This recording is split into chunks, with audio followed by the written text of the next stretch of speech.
వాళ్ళన్నీ కార్తీక మాసం సందర్భంగా ఒక్కచోట చేరి వనభోజనాలతో సంతోషంగా గడిపారు. అంబేద్కర్ కోనసీమ జిల్లా ఆలమూరు మండలం బడుగువానిలంక గ్రామం కలయికకు వేదికైంది.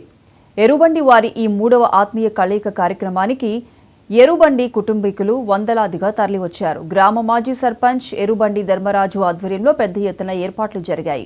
ఈ కార్యక్రమానికి కొత్తపేట ఎమ్మెల్యే బండారు సత్యానందరావు ముఖ్య అతిథిగా హాజరయ్యారు.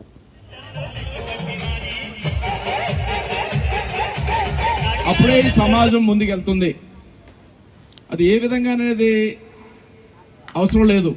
ఎరుబండి సోదరులు, ఎరుబండి వారి సంబంధించిన వారి ఎదుగుదలకు ఎవరు ఏ విధంగా సహకరించినా అది గొప్ప విషయమే. ఆ విధంగా అందరూ ముందడుగు వెయ్యాలి. అది కులము, మతము, ప్రాంతం తర్వాత మనం ఈ రకంగా ఒక కుటుంబ మనకి సరనేమ్ మీద అంటే ఇంటి పేరు మీద ఇవి చేసుకోవడం కూడా చాలా ఉపయోగపడతాయి. అవసరం కూడా. ముందు ఎవరెక్కడున్నామో తెలుస్తుంది. దానివల్ల అనేక ప్రయోజనాలు ఉంటాయి. చదువులు అవ్వచ్చు, పెళ్లిళ్ళు అవ్వచ్చు, అనేక రకాలుగా ప్రయోజనాలు ఉంటాయి.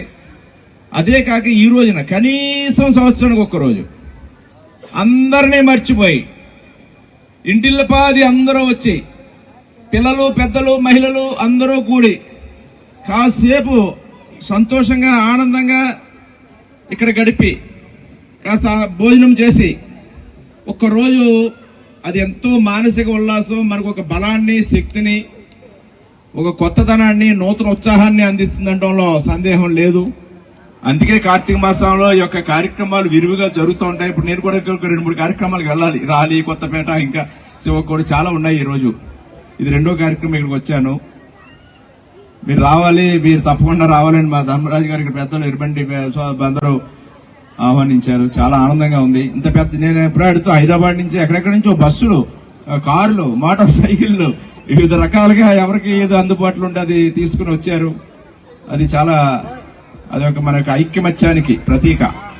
ఆ ఐకమత్యాన్ని కాపాడుకోవాలని, అందరూ అభివృద్ధి చెందాలని కోరుకుంటూ మరొక్కసారి హృదయపూర్వకమైన శుభాకాంక్షలు ఎరుబండి కుటుంబీకులందరికీ కూడా తెలియజేసుకుంటూ నాకు ఈ అవకాశం ఇచ్చినందుకు ధన్యవాదాలు.